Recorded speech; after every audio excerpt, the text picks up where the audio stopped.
Friends, in our YouTube video series, How Do Expert Manages It? We invite an expert faculty to present their views on any particular gynec topic. Since it is on YouTube, you can watch and listen as and when time permits you. Our today's topic is GDM and its management. It will be presented by Dr. Ami Yogesh Mehta. Dr. Ami Yogesh Mehta is in private practice since last 26 years at Rajkot. She is a visiting gynecologist at Rajkot Cancer Hospital.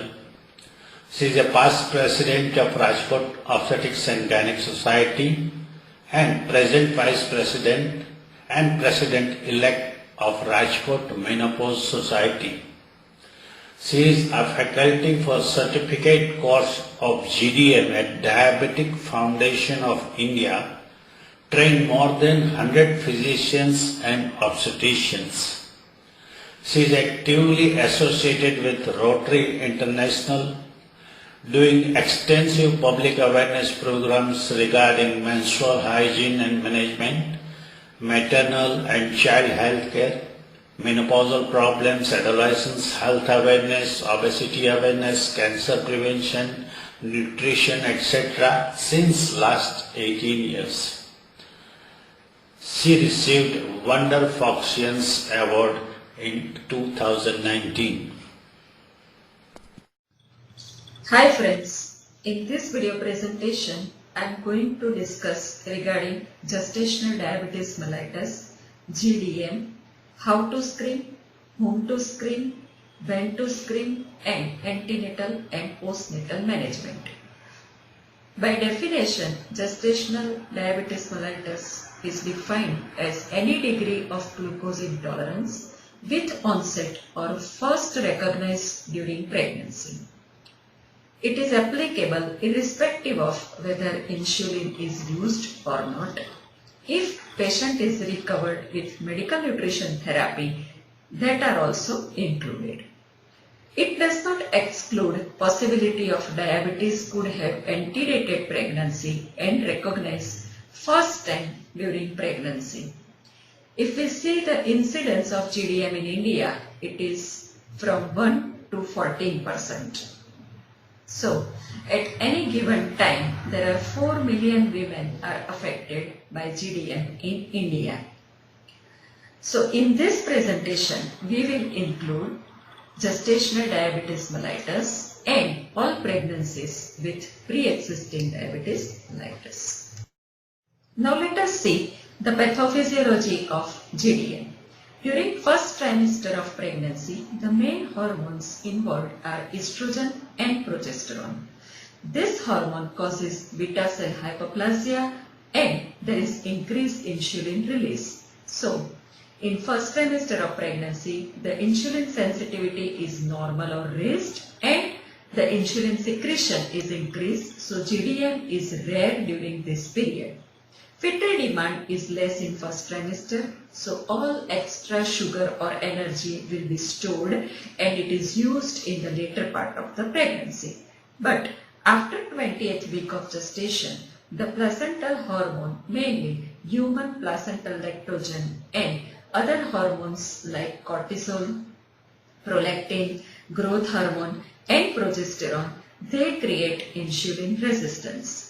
Now most of the time, mother's pancreas will try to cope up this insulin resistance by increasing secretion of insulin. But in some women it fails. And in such women there is high blood glucose level or hyperglycemia.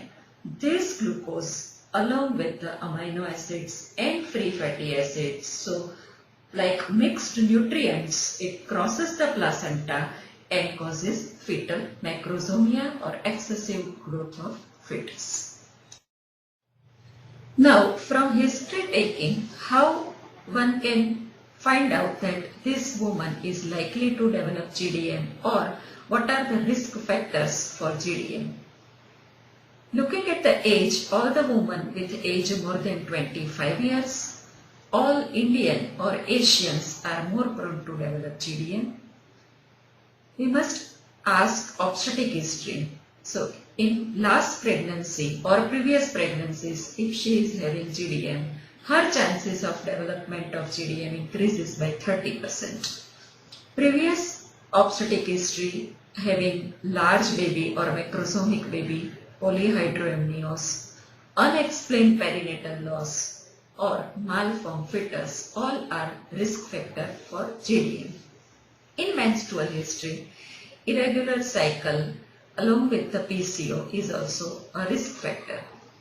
One must ask family history of first degree relatives with diabetes mellitus, and on examination by taking weight and height calculate the body mass index. If it is more than 25, she is also a risk factor for GDM. Now let us see the implications of GDM to mother and fetus. In mother, there are chances of pregnancy-induced hypertensive disorders, polyamnios. There are more operative delivery, means more instrumental delivery and cesarean section because of the macrosomic baby. So more chances of perineal trauma, PPH and postpartum infection. There is risk of future diabetes mellitus to this woman. Chances of type 2 diabetes in GDM woman within 10 years of life is 35 to 60%, and in 5 to 10% of the women there is continuation of hyperglycemia. Now let us see the effect on the fetus. The baby weight will be more than 3.5 kg in Indian scenario is considering as macrosomic baby. There are more chances of birth trauma like brachial plexus injury, Erb's palsy, fracture of clavicle, fracture of humerus. Babies will be having prematurity. Even respiratory distress syndrome without prematurity is because of lack of surfactant in GDM mothers. There are many metabolic complications also like hypoglycemia, hyperbilirubinemia, hypocalcemia and polycythemia. And fetuses of GDM mother are more prone to develop obesity, and future risk of diabetes to that fetuses are also more. Now let us see whom to screen. So all Asians, Indians are at high risk of GDM, so screen all pregnant women. Now when to screen? So first screening is at first antenatal visit, most of the time in the first trimester, then screen again at 24 to 28th week, and then at 32 to 34 weeks. Which test we will use? There is no universally accepted diagnostic criteria for GDM, but in the less resourceful country like India, and because of lots of population, we will follow the DIPSI criteria, that is Diabetes in Pregnancy Study Group India criteria. 75 gram glucose load in 100 ml of water she will take within 5 minutes, and blood sample is collected 2 hours after ingestion. A value of equal or more than 140 mg per deciliter is diagnostic of GDM. There is one IAD-PSG criteria, that is International Association of Diabetes in Pregnancy Study Group criteria. According to that, at first antenatal visit, fasting plasma glucose or HbA1c or RBS is done. If fasting plasma glucose is 92 to 125 mg per deciliter, that is considered as a GDM. But if FPG is more than 26 or HbA1c more than 6.5 or RBS more than 200, they are the candidates with pre-existing diabetes, and they are treated accordingly. Again, the test is performed at 24 to 28th week of gestation with 75 gram of glucose, and Again, fasting glucose and first hour and second hour glucose values are done. If it is more than 92 milligram per deciliter fasting or first hour more than 180 or second hour 153 out of 3, if a single value was abnormal, it is considered as GDM. Now if from DIPSI or IAD-PSG criteria, if the woman is diagnosed as GDM, then medical nutrition therapy is tried for 2 weeks if blood sugar values are not too high. And after 15 days of MNT, again fasting blood sugar and PPBS are measured. If FBS is more than 90 milligram per deciliter or PPBS is more than 120 milligram per deciliter, then medical therapy in the form of insulin or oral diabetic drugs are advised. Now let us see the management. We will first see the medical nutrition therapy. Some women can control the sugar with only MNT. Now, if we will see the recommendations of weight gain in diabetic pregnancy, it is little less than the normal pregnancy. As per the chart, if the woman is underweight, her weight gain should be around 11 to 13.5, and for average woman with the body mass index 18 to 25, it is around 8 to 11 kg. And in the overweight woman, she should gain around 5 to 8 kg. So we must give the target for her weight gain during the pregnancy from this chart. Now the basic dietary principles will remain same, that from carbohydrate from 55 to 50 to 55% of the calories, fat less than 30% of the calories, protein 1.1 gram per kg body weight, and fiber 20 to 40 grams per day. Small frequent meal every 2 to 3 hourly. Bedtime snack to prevent ketoacidosis in women with pre-existing diabetes. Diet rich in low glycemic index means beans, peas, lentils, oatmeal and soy products we can advise. Avoid cold drinks, chocolates, refined flour, sweets and saturated fats. Minimum use of artificial sweeteners. She can take Splenda, Stevia, equal sugar free in portion. Plenty of fluids orally. And advise her for physical activity in the form of walking, stretching and upper body resistance training, minimum 30 to 45 minutes per day if there are no other contraindications for physical activity. So discuss medical nutrition therapy and physical therapy in every visit. Now if she has no control of sugar with MNT, we have to go for a medical therapy in the form of insulin or oral anti-diabetic drug. If the fasting sugar is high, basal insulin, that is injection Levinate, is given at the bedtime. For after lunch and after dinner high glucose level, short-acting insulin like human Actrapid or ultra-short-acting insulin like injection Lispro or Aspart are used. Most of the time in women with the GDM, they have elevation of single post-meal glucose. So, single dose of short-acting insulin, human Actrapid or rapid-acting analogues Lispro or Aspart are advised. Oral anti-diabetic drugs, metformin, acrabose or glicancamide are category B drugs and are used on case-by-case basis. So management of GDM is jointly done by diabetologist or endocrinologist or physician and obstetrician. Now let us see the obstetric management. Antenatal visits will remain same as in a normal pregnancy unless there are other complications. Now mainly in the first trimester, from height and weight calculate body mass index and according to the body mass index give the targets for weight gain. Foliate supplements to all as routine, and specifically in first trimester scan, proper dating scan must be done. Major structural anomalies one must rule out.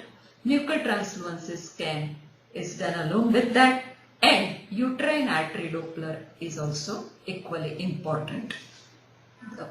The patient with pre-existing diabetes mellitus discuss regarding the medical nutrition therapy, physical exercise and do HbA1c. During second trimester of the pregnancy, apart from the routine antenatal care, at 18 weeks, anomaly scan is done. At 24 weeks, fetal echo is advised in case of pre-existing diabetes mellitus. Watch for preeclampsia and polyamnios. In patients with the pre-existing diabetes mellitus, renal and retinal examination is necessary. Their insulin need will increase from second trimester onwards. In the third trimester, 2 to 4 weekly growth scan is done and plotting of the chart is very important to see the trends. Fetal abdominal circumference is very important. We can calculate the fetal weight from that. Look for the amount of liquor. Watch for preterm labor in third trimester and explain every woman self-monitoring of blood glucose. Steroids are given for the lung maturity at around 34 weeks and discuss timing and mode of delivery with each patient. Now in third trimester, for fetal growth and well-being, what we will do? So explain the patient for daily fetal movement count. In antenatal visit, we can do NST. We can offer modified biophysical profile, that is combination of NST and AFI. Role of color Doppler in GDM is when there is preeclampsia, we are suspecting fetal growth restriction and GDM with vasculopathy. Serial growth scan are very much important. The calculation of birth weight that includes fetal abdominal circumference is the best predictive value, particularly in large for gestational age infants. IUGR is also seen in babies of mother with diabetic vasculopathy, that is pre-existing diabetes, in preeclampsia, and if there is too strict glycemic control, the babies will be IUGR. So look for that also.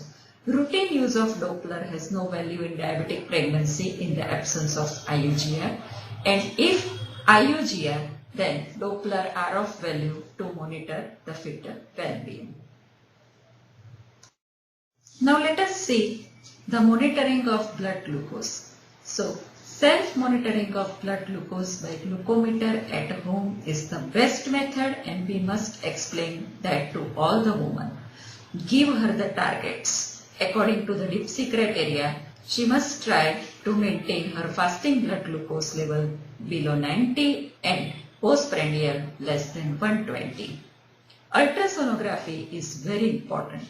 Fetal abdominal circumference, high or low risk of macrosomia that we can get from that values. If abdominal circumference is more than 75th percentile and AC is more than head circumference, or if the fetal weight is more than 90th centile at that gestational age, then if she is only on medical nutrition therapy, we must switch over to insulin, and if she is on insulin, then she needs strict control.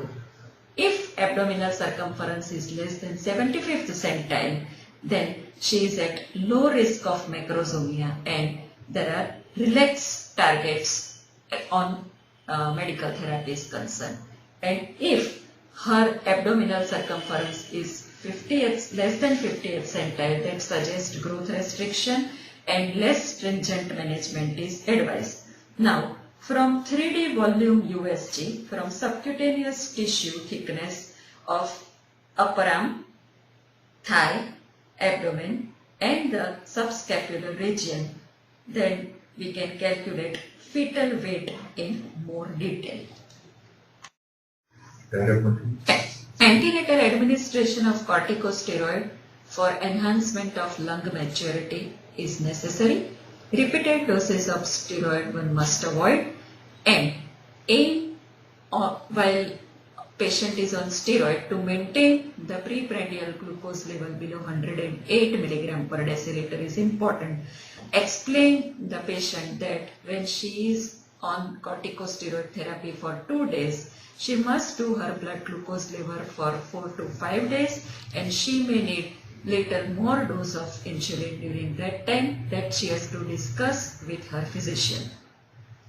Now, during the period, if we need tocolytic, nifedipine is the better choice because beta-adrenergic agonistic drugs like ritodrine cause hyperglycemia. So avoid that if necessary. Now let us discuss time of delivery and mode of delivery. That depends on severity and duration of diabetes and associated comorbidities. Control of blood sugar, fetal condition, fetal weight, maternal pelvis, all factors are important.